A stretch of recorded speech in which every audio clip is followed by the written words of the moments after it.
Hello అండి అందరికీ. One more sweet item for you. ఇక్కడ నేను మాల్పూరిని ఇంట్లోనే ఎలా తయారు చేసుకోవాలో చూపిద్దాం అనుకుంటున్నాను.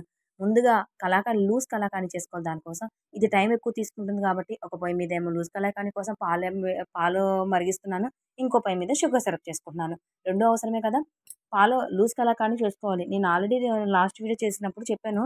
లూజ్ కలాకాని ఎలా చేసుకోవాలో, ఏ కన్సిస్టెన్సీలో ఉన్నప్పుడు కలాకానీని బంద్ చేసుకుంటే మనకి మాల్పూరిలోకి స్టఫ్‌గా యూజ్ అవుతుందో. ఇక షుగర్ సిరప్ ఏముంది, మనం క్వాంటిటీ ఎంత అయితే పూరి తీసుకుంటామో దానికి తగ్గట్టు కొంచెం క్వాంటిటీ యాడ్ చేసుకొని, గులాబ్ జామున్‌కి చేసుకున్నట్లుగానే తీగ పాకం వచ్చేలాగా షుగర్ సిరప్ రెడీ చేసుకుంటే సరిపోతుంది. ఇక్కడ మాల్పూరి బ్యాటర్ ఎలా తయారు చేసుకున్నానో చూపిస్తున్నాను. ఎంత మనం మైదా తీసుకుంటామో అదే క్వాంటిటీలో గోధుమ పిండి, హాఫ్ ఆఫ్ క్వాంటిటీలో గోధుమ పిండి, మైదా పిండి 2 తీసుకున్నాము. అందులోకి పించ్ ఆఫ్ వంట సోడా యాడ్ చేసుకుంటున్నాము. వంట సోడా యాడ్ చేసుకున్నా మన పూరీలు సాఫ్ట్‌గా వస్తాయి. అందులో కొద్దిగా ఒక 4 tablespoons of sugar add చేసేసుకున్నాము. అన్నీ యాడ్ చేసుకొని వాటిల్ని పాలతో మిక్స్ చేసేసుకుంటున్నామండి. మన హాఫ్ మిల్క్, హాఫ్ వాటర్ అయినా యాడ్ చేసుకోవచ్చు.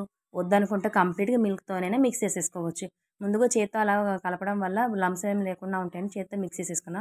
తర్వాత కొంచెం వాటర్ నీడ్ అయినాయి, కొంచెం యాడ్ చేసేసుకున్నాము. బాగా కలిపేసుకొని స్మూత్‌గా రావాలి. లంప్స్ ఉండకూడదు. లంప్స్ లేకుండా బాగా కలిపేసుకోవాలి. ఫైనల్‌గా స్మూత్‌గా మన మాల్పూరి బ్యాటర్ రెడీ అయిపోయింది. దోస బ్యాటర్ లానే రెడీ అవుతది. కాకపోతే కొంచెం పలచగా ఉంటుందంతే. చూసారా? లూజ్ కలాకానీ రెడీ అయిపోయింది. ఇలా ఉన్నప్పుడు బంద్ చేసేసుకుంటే కొద్దిగా ఆరేటప్పుడు కొంచెం థిక్‌నెస్ వస్తే సరిపోతుంది. ఇలా వస్తుందనమాట. దీంట్లో కొంచెం ఫ్లేవర్ కోసం నేను ఘీ యాడ్ చేసేసుకున్నాను. ఆ పూరి బ్యాటర్‌లో కూడా కొద్దిగా యాలక్కాయ స్మెల్ వస్తుందని బాగా చేసుకున్నాను.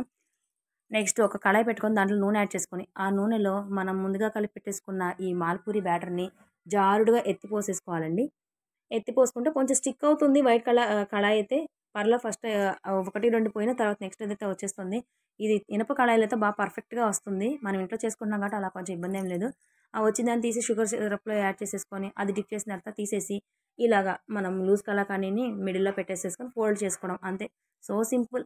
ఎంతో టఫ్ ఉంటుందేమో, ఎలా ఉంటుందేమో, మనం మాల్పూరి చేయగలమా లేదా అనుకున్న అంత కష్టమైతే ఏముండదు. చాలా సింపుల్‌గా అయిపోతుంది. ఇది ఫైనల్‌గా మన మాల్పూరి రెడీ అయిపోయింది. Thank you so much for watching.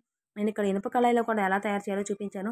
చాలా పర్ఫెక్ట్‌గా వేయడం ఆలస్యం పైకి లేచి వచ్చేసింది ఇనుప కళాయిలో వేసేస్తే. థ్యాంక్ యూ సో మచ్ అండి. Please like, share and subscribe my channel.